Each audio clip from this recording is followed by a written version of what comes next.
Hello everyone, Seven here, and I know it's been a while since I've done a video, and I'd just like to say that as of right now, um, currently I'll link it in the description, but Bionicle Generation 2 is due to end this year, 2016. We are not going to get a final Makuta set like everyone was hoping for. It's just going to be the end here. So I'd just like to talk about what Bionicle has done in my life, and I hope that you'll be inspired to do the same. So I was about I was 2 years old when I received my first Bionicle. It was 2003, and I received both Rockshi Turok and Rockshi Gorok, the blue and red Rockshi. And those were some really. I didn't know those were Legos at the time because I was always a fan of Legos, and I loved them. I loved them greatly. And every year after that, when I was a little kid, I would always get like one or two sets of that year. So 2004, I got Matau, I believe, and just Matau, and Kirok, the white Vaki. 2005, I got Wanua and Nuju Hortica. I love the Hortica. And then 2006 I got Velica. 2007 I got Morak, the blue Hydruka. 2007 I did. That was 2007. 2008 I am around 2008 when I got my own sets. So I got like Vampra and a lot of other things. 2008 is my favorite year of Bionicle. It's when I started really getting deep into the storyline, into the lore of all Bionicle, and I began to learn more and more about it. And so for that, I love 2008. Plus, I think 2008 had one of my favorite themes at the time, which was like sky and swamp. They were all like based on like different air vehicles, and there was bats. I mean, the Makuta were straight up bats, and they were all inside of like a cave, but they were flying inside the cave, and there was a swamp at the bottom as well. So I thought that was a really awesome year. 2009, actually, I think I collected all the sets out of the summer wave of 2009, and I have a lot of memories of that. It's when I started getting into mocking, and I started making things. You can see some of the things I used to make back then on the James Kids channel. I'll see if I can find a video from that, and I'll link it in the description as well. And then 2010 with the stars, and I love the stars. I mean, they weren't that good as sets. I understand that, but I just really, really love the stars. And I was thinking that Bionicle is, where's Bionicle gonna go after this? And turns out the first line was canceled, and my 9-year-old self was not ready for the that kind of sudden reveal that it was going to be ending at that time when I just pretty much got myself completely deep into it, and I think I went through a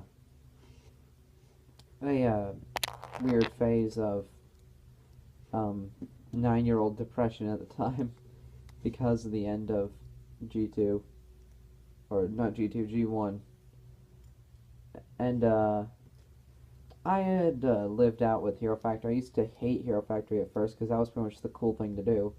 But I grew to be quite fond of it. In fact, Surge was my favorite hero of Hero Factory. And later on, it was around 2014. Yeah, it was 2014. It was July, I believe, or somewhere in the summer. I was just coming home from a vacation in Atlanta, and they had revealed that apparently there were some leaks going around of Bionicle, of supposedly a second generation of Bionicle, featuring Tahu and Lewa and Gali and these weird protectors and the Lord of Skull Spiders. And I was so hyped. I was 13. I just turned to a teenager.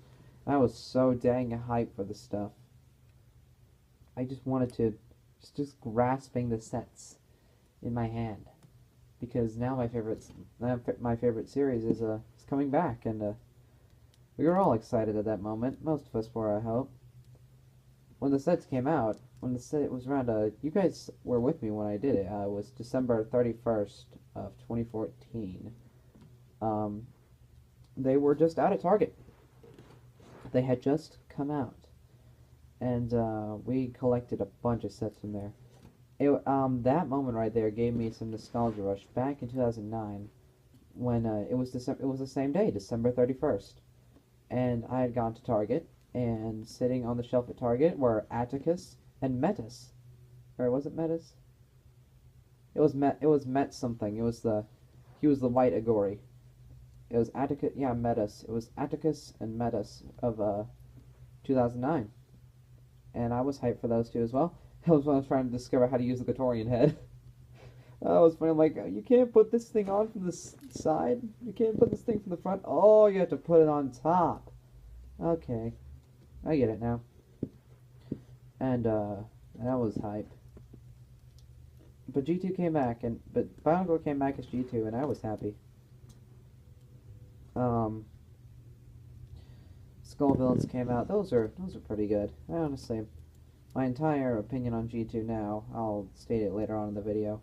But I was content with what happened with G2. It's just that,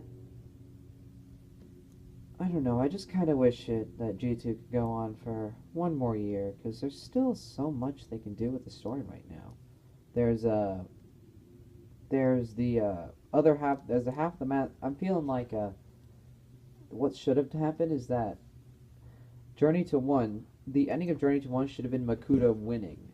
This might sound weird, but Makuta should have won. And when Makuta won, he would have opened up the portal to another world, and the Toa would have to chase after Makuta.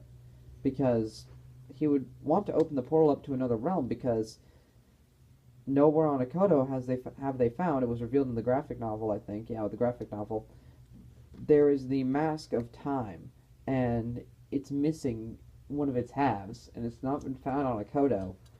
So, what Makuta would have done is open a portal to another world and find the other half of the Mask of Time, so that he can pretty much control something.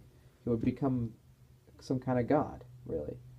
And the Toa would have to chase after him into the other world, and that year and the next 2 years would focus on the Toa trying to stop Makuta from from trying to get the Mask of Time. He would have to link both parts of the Mask of Time. And that would have ended G2.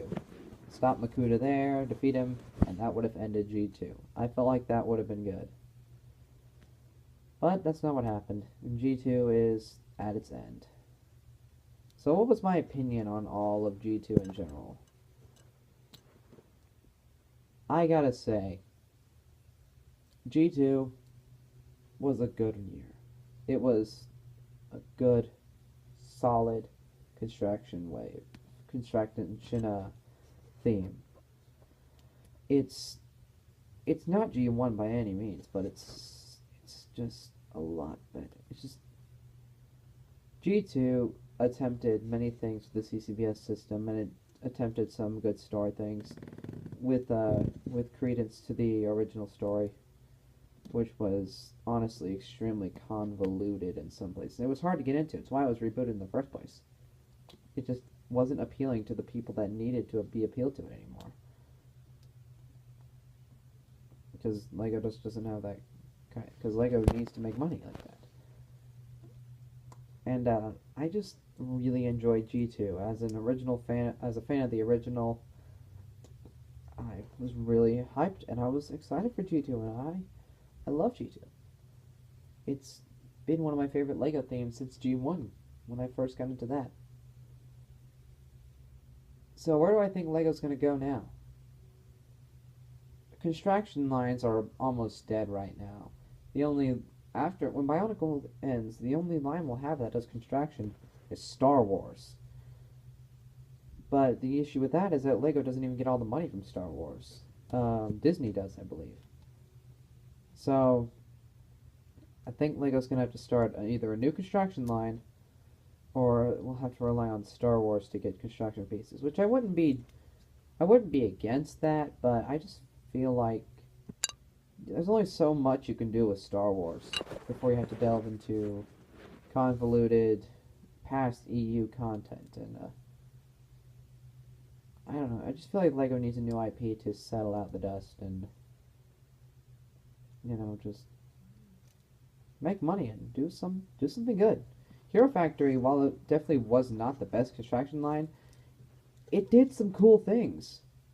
It really did do some cool things. Like I felt Savage Planet and Brain Attack were some really solid lines in concept.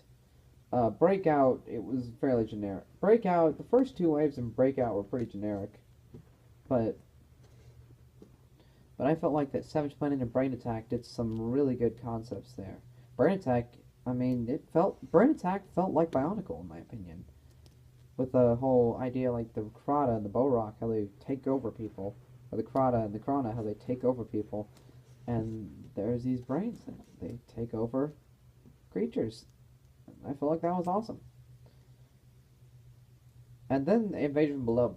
Most people don't like Invasion Below. I personally love Asian from Below. Invasion from below, because call me a weeb. I freaking love seeing giant monsters go up against giant mechs. I just think it's awesome.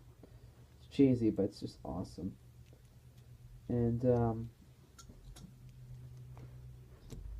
yeah, I think that Lego's gonna have to introduce a new construction IP, or they're gonna have to kill off construction altogether, except for Star Wars, because Star Wars construction's doing too well. But that's all I have to say for today. I just hope that you guys aren't feeling either pessimistic or excited that G2 is ending. I just hope that, we're all just, reflecting on G2 and G1 and how they've impacted our lives, as opposed to trying to fight each other over superficial matters like whether or not G2 is better than G1 or whatever. That we just all unite as a community. That we're all just there for each other. We can put our opinions aside, put the arguments aside, and just be one community. Just be one respectful community that builds with Legos and does reviews and stuff. That's really all I have to say. I hope you guys enjoyed this video and hope you understand what I'm trying to say. And I'll see you guys later with more Bionicle related, more Undertale content, more Undertale, just more gaming and Lego content in general. And I'll see you guys next time. Bye.